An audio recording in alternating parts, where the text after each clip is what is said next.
How does a banana trigger a CIA-backed coup? Do AirPods herald the arrival of a new global order? What do LED lights say about the future of humanity? I'm Ed Conway, and in each episode of my new podcast, Stuff Matters, I take an object, crack it open, and reveal the world-shaping forces hidden inside. This is economics told through the things we think we understand. Search Stuff Matters on your podcast app to listen and follow.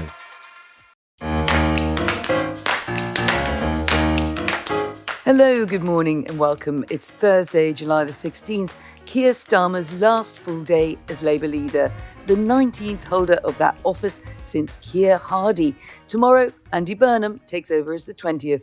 My name is Anne McElvoy from Politico. And I'm Sam Coates of Sky News. We've actually got a big breaking political story this morning, the decision to fully nationalise British Steel. So more of that and why it's more difficult than the Starmer government would like us to focus on. It's not just a crowd pleaser for Labour MPs, but there's a serious wrinkle. More on all of that later in the podcast. But back to the kind of main thing that Westminster's scratching around for, which is answers to what on earth the Burnham premiership, which begins effectively tomorrow, is going to look like, who will take the top cabinet jobs, what the early decisions might look like. But he's now told people he's happy to take time with everything, indicating he's not in a rush. In an interview released on a podcast last night, he said, "I'm obviously going to take my time to properly look at the state of things, particularly the state of the finances. So there's more time to wait." We're now expecting a budget in October with Shabana Mahmood in pole position to deliver it. Sam, she hasn't held an economic brief in government and only briefly as Shadow Chief Secretary of the Treasury before she refused to serve under Jeremy Corbyn. So this will really be a case of learning on the job if it goes ahead like that. One ally says that if she does get it, it will be because she has exuded basic competence in a very scrappy Keir cabinet, and that she has ocean-going confidence, which Rachel Reeves lost over a trying year. And those will be the reasons why Burnham plumped for her over other contenders. But she also now has some of Burnham's prior pronouncements on tax and spend to factor into the way she goes about the job. On that podcast that you were talking about with Gary Lineker, he was asked if he backed a wealth tax.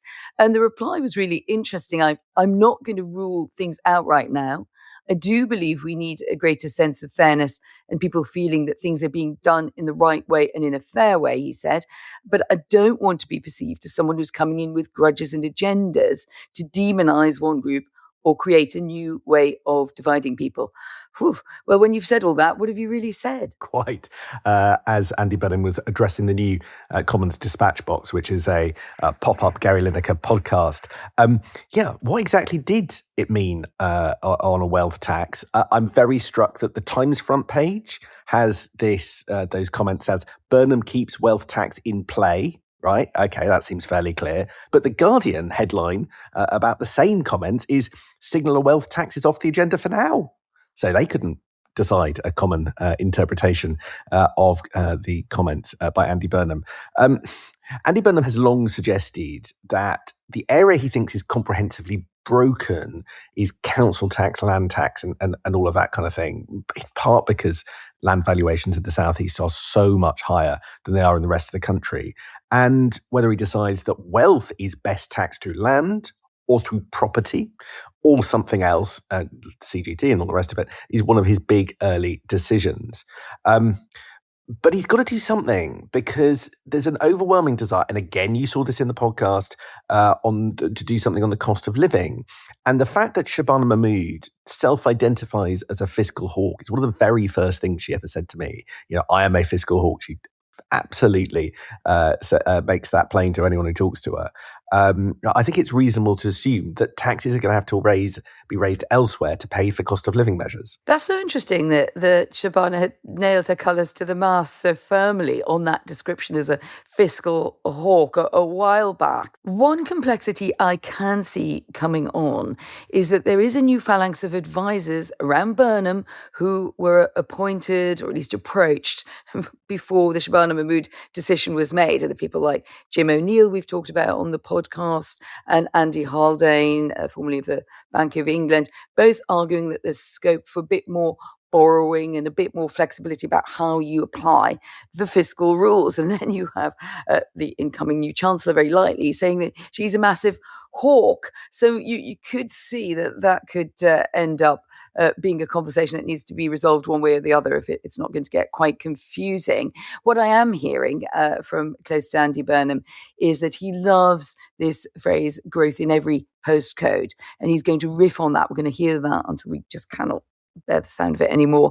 But the source I was talking to there, who also thought it was a good message, said, look, it's a lot better because it is specific, it is devolutionary, and it's an awful lot better, they said, than the abject plan for change, which was something that we've all kind of forgotten probably what was in the plan for change, but that much more targeted economic language, which tries to take it much closer to individual voters. Thought that was quite an interesting tell. Yeah, it's not that far away from the kind of approach that Rachel Reeves had when she was, she still is for a few more hours, Chancellor, talking about growth in every corner of the country, but Burnham's personalised it. I think you're right to highlight on how the relationship is going to work in practice, because it's all very well coming up with plans when you don't have cabinet ministers looking over your shoulder. Burnham has made clear he expects everybody to sign up to his direction of travel, whilst at the same time being very keen on devolution in every sense. So I am curious how much he feels he's able to leave decisions to his cabinet ministers. And the other big unknown here is whether the Treasury remains intact or whether key bits of spending go in a Prime Minister's department.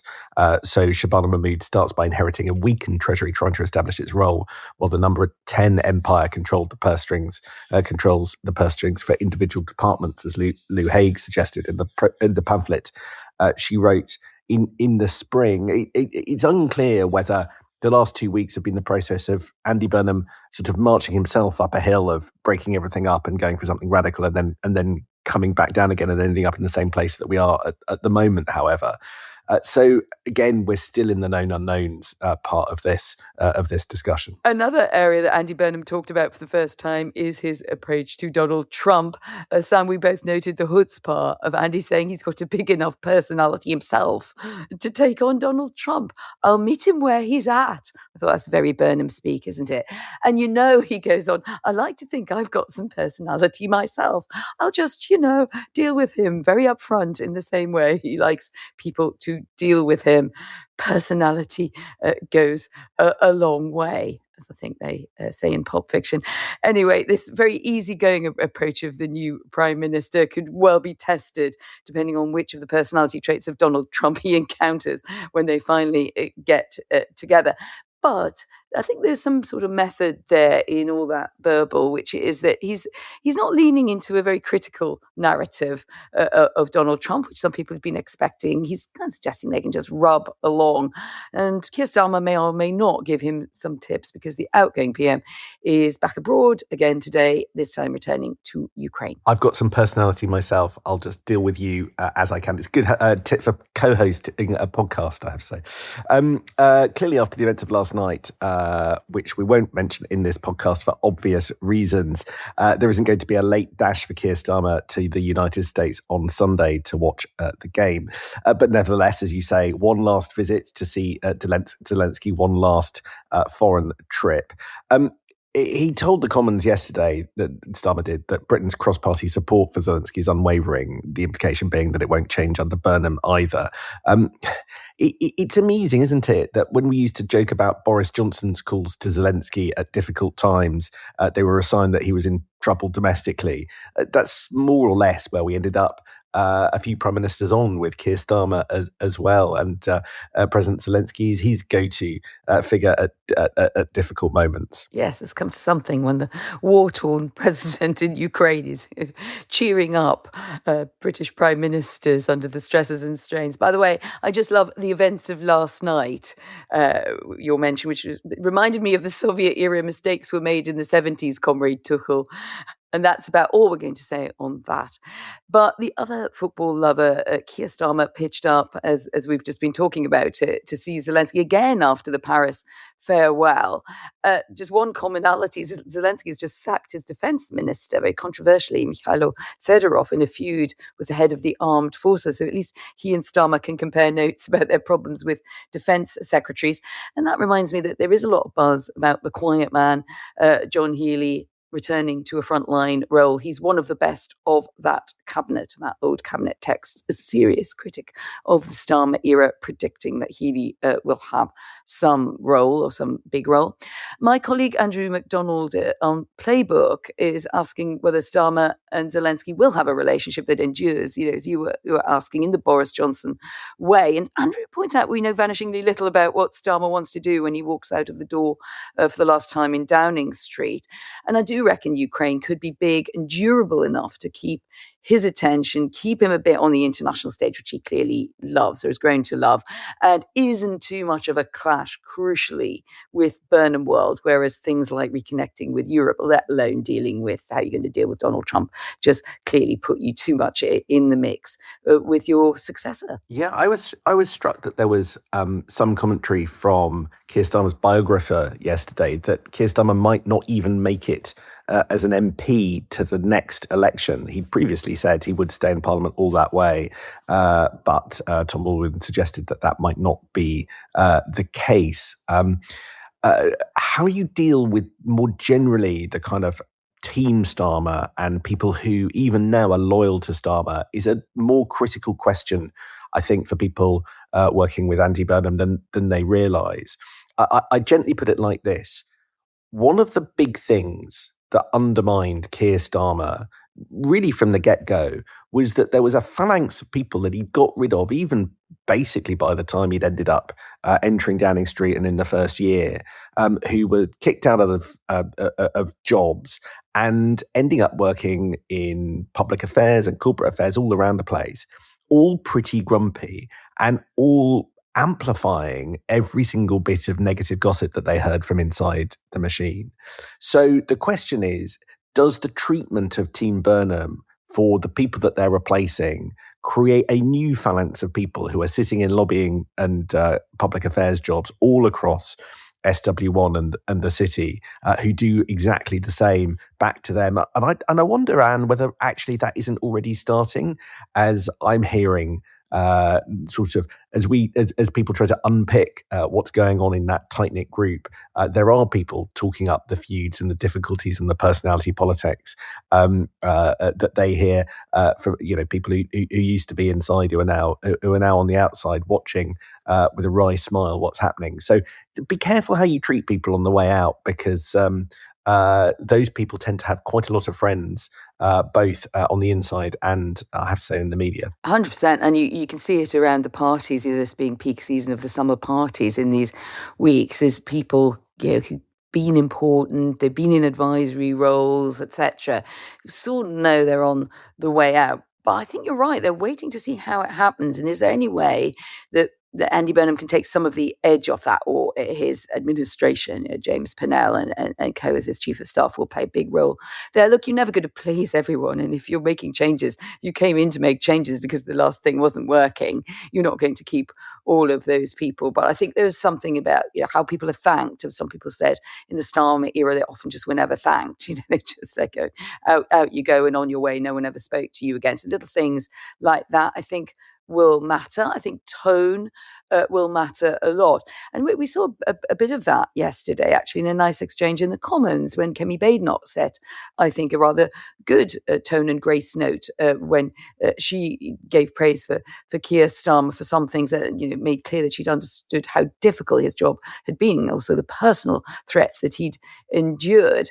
And that was a moment which I think allowed both of them to reset some of that bitterness that had built up between them in the Commons. Although I have to also say, to your point, about not everybody is Pollyanna-ish. I did get quite a lot of eye roll texts and emojis and the like from people who'd been around in this government or felt they'd been badly treated trying to serve it, who thought that this line about I left the country in a much better place than it was, they thought that was overdoing the pathos. And quite a lot of them, frankly, saying they were just pleased to see the back of the Starmer era and all of these leaving parties. Apparently there'd been a lot for various levels of staffers that was a bit late. That people had expected a bit more gratitude beforehand. So it just really depends, I suppose, whether you felt that you got anything out of Keir Starmer being Prime Minister or not. But I think you were absolutely right.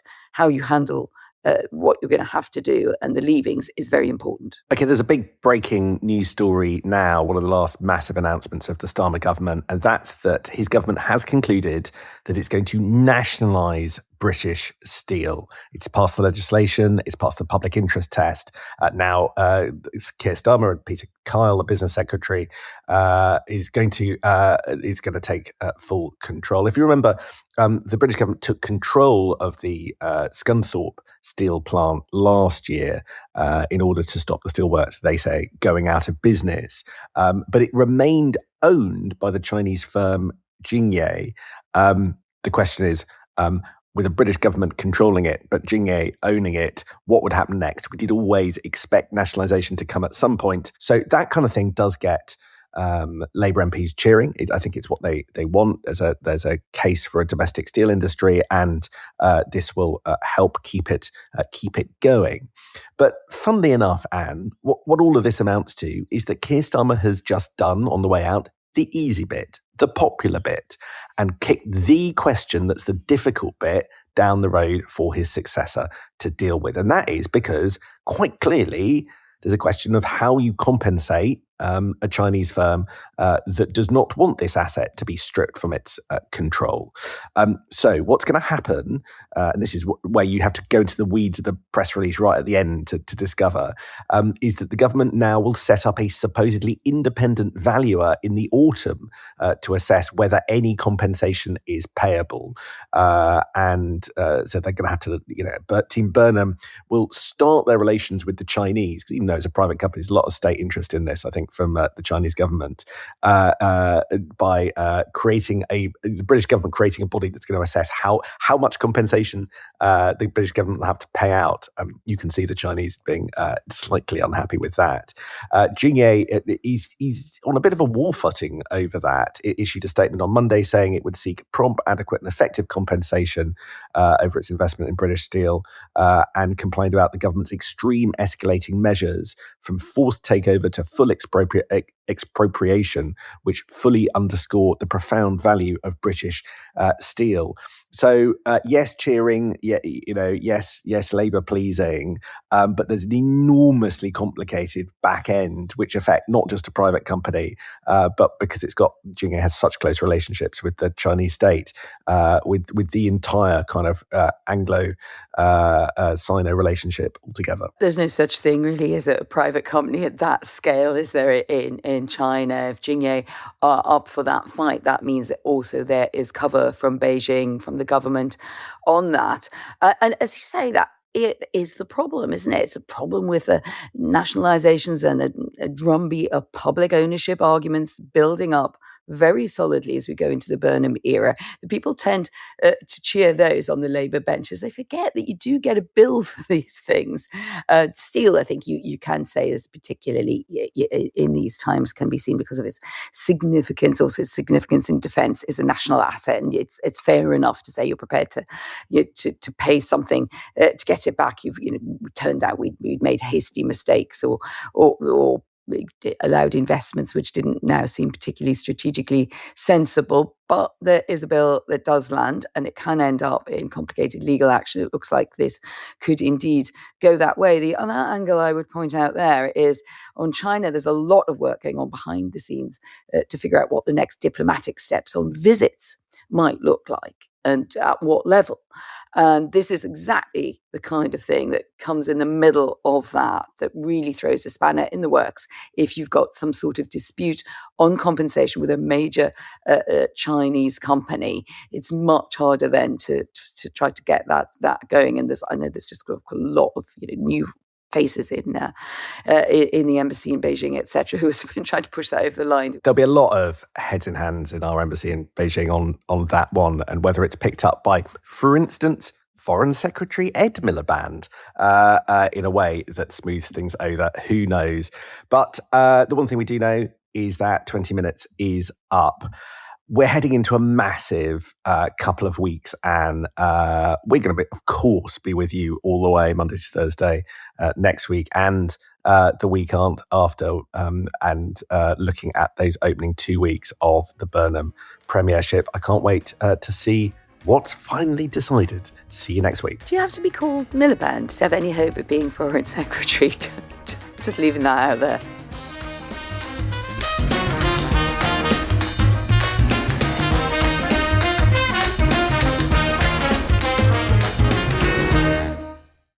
How does a banana trigger a CIA-backed coup? Do AirPods herald the arrival of a new global order? What do LED lights say about the future of humanity? I'm Ed Conway, and in each episode of my new podcast, Stuff Matters, I take an object, crack it open, and reveal the world-shaping forces hidden inside. This is economics told through the things we think we understand. Search Stuff Matters on your podcast app to listen and follow.